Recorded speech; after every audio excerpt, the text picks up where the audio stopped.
තනි ගහ කපනකොට අඟල් එකමාරක් කුඩින් මේ පිටිපැත්තෙන් තමයි ගහන්න ඕන. අපි අර ලොකු ගහක් කපනකොට අර කට්ටයක් අයින් කරේ. පොඩි කට්ටයක් අයින් කරානේ. මේක එහෙම එකක් කරන්නේ නැහැ. කැත්ත යටිපැත්තට ගහන්නේ. මේ විදියට කැත්ත යටිපැත්තට ගහනවා. අර මේකේ අර ඉරිමදේ කියලා තියෙනෝනේ මැද. ඒ භාගයක් වගේ කැපෙන්නේ කැපුම ගහ ගන්න ඕන. එකම තැනට ගහන්නේ. මෙතන කට්ටයක් අයින් වෙන විදියට ගහන්නේ නැහැ. ඊට පස්සේ මේ විදියට ගහලා යටිපැත්තෙන් අත තියාගෙන මේ පැත්තට තල්ලු කරන්න ඕන.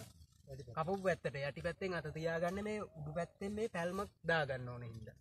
නැත්නම් මෙහෙම කපලා මෙහෙම තල්ලු කරන්නේ නැහැ. එතකොට යටින් පැලෙනෝනේ. ඔව් මේ මුලට හානියක් නොවෙන්න මේ මෙතනින් අත තියාගෙන ඉස්සරහා පැත්තට නමන්න ඕන. නමනකොට මේ පැත්ත තමයි පැලෙන්න ඕන. පැලුණාට පස්සේ මේක අඩියක් විතර උඩින් කපාගෙන මේක ගෙනියනවා අපි අසන්නේ ලන්න. ඊට පස්සේ මෙතෙන්ට ගහන්න ඕන, හිර කරන්න ඕන ගල් කැටයක් හරි කෝටු කෑල්ලක් හරි. මේක එකතු වෙන්නේ නැති වෙන්න. ඊට පස්සේ මේ වටේට මොටියන. කවුද කපන්නේ? කපන්න පුළුවන්? පුළුවන්. ගහ කැපිලා නෑ. සාමාන්‍යයෙන් ගහන්න අඟල් එකමාරක් උඩ. මේකට අහුවෙ ගහ. හැම කපලා දෙන්නද? ඈ? එකක් දෙන්න නැත්නම් ගහ කපලා අයින් වෙන පොඩ්ඩක්. මේ විදිහට අඟල් එකමාර උඩින් ගහන්නේ අර උසින්මයි. අර උසින්මයි නේ. ඔව්. මෙහෙම ගැහුවා.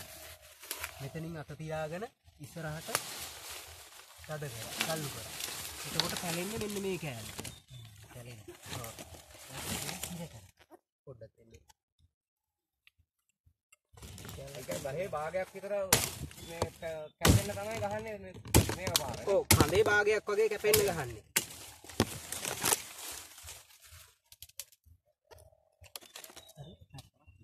මෙතෙන්ට ගල් කැටයක් නැත්තම් මෙතෙන්ට අර කරුවක් තියෙන දීලා තිබ්බනම් උඩට අතෙන්ට මෙහෙම ඔව් හිර කරන්නත් පුළුවන්. මේ කැල්ල දෙන්න පොඩි වරද. ඕකේ. මේ කෝටි කැල්ල ඉරගෙන.